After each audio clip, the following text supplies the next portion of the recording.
সর্বকালের সর্বযুগের আম্বিয়াদের আওলাদ, জাতির শ্রেষ্ঠ সন্তান নায়েবে রাসূল হযরত উলামা ইকরাম উপস্থিত আছেন, যাদেরকে কেন্দ্র করে আজকের এই অনুষ্ঠানের আয়োজন।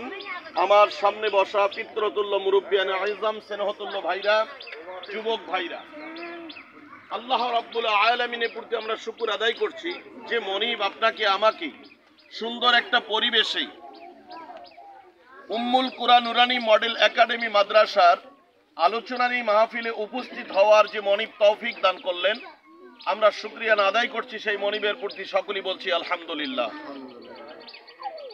কোটি কোটি দরুদ ও সালাম আকাই নামদার তাজদারে মদিনা দুলালে আমিনা মুহাম্মদ মুস্তাফা সকলেই বলছি সাল্লাল্লাহু আলাইহি ওয়াসাল্লাম। সম্মানিত উপস্থিতি, আমি শুরুতেই কুরআনুল কারীম থেকে ছোট্ট একটা আয়াতে কারীম উপস্থাপন করেছি। আল্লাহ রাব্বুল আলামিন বলেন, ইয়া আইয়ুহাল্লাযীনা আমানু। এখানে লক্ষণীয় বিষয় হচ্ছে আল্লাহ পাক কোন কাফের মুশরিক ইহুদি নাসারাকে ডাক দিয়ে বলে নাই, কেবলমাত্র যারা ঈমান এনেছেন তাদেরকে ডাক দিয়ে আল্লাহ বলছেন। কারণ ঈমানদার হচ্ছে আল্লাহ পাকের অনেক নিকটের পছন্দনীয় বান্দা। সুবহানাল্লাহ বলবেন না? পছন্দের বান্দা সবাই হতে পারে না। আল্লাহর বান্দা সবাই, হিন্দু বৌদ্ধ সবাই, কিন্তু পছন্দের বান্দা যারা ইসলাম বুঝে ঈমান এনেছেন। আল্লাহ চান ঈমানদার ব্যক্তি যেন আর বিপদে না পড়ে। এই জন্য রব্বি কারীম বলছেন, ইয়া আইয়ুহাল্লাযীনা আমানু, হে ঈমানদারগণ শোনো, কু আনফুসিকুম, তোমরা নিজেরা বাঁচো। কোথায় থেকে? জাহান্নামের আগুন থেকে। তবে জাহান্নামের আগুন থেকে বাঁচার ইচ্ছা থাকলেই বাঁচা যাবে না, এটার প্রচেষ্টা চালাতে হবে। সম্মানিত উপস্থিতি, শুধু নিজে বাঁচলেই হবে না। আল্লাহ পাক দ্বিতীয় ব্যাপারে বলে দিয়েছেন, কু আনফুসিকুম ওয়া আহলিকুম নারা, তুমি নিজে বাঁচো, তোমার আহালকে বাঁচাও, তোমার পরিবারকে বাঁচাও, তাদেরকেও জাহান্নাম থেকে বাঁচাতে হবে।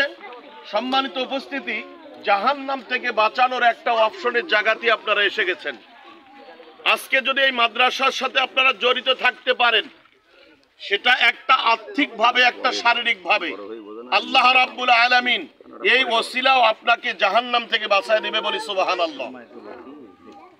ইসলামের চতুর্থ রোকন বিষয়ে আজকের আমাকে আহ্বান করা।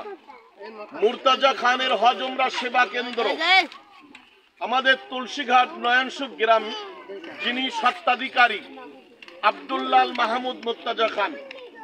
আমি জিলা মুআল্লিম মাওলানা আশিকুর রহমান আসফি বলতে চাই যে প্রত্যেকটা বিষয়ে দাওয়াতি কাজ আছে।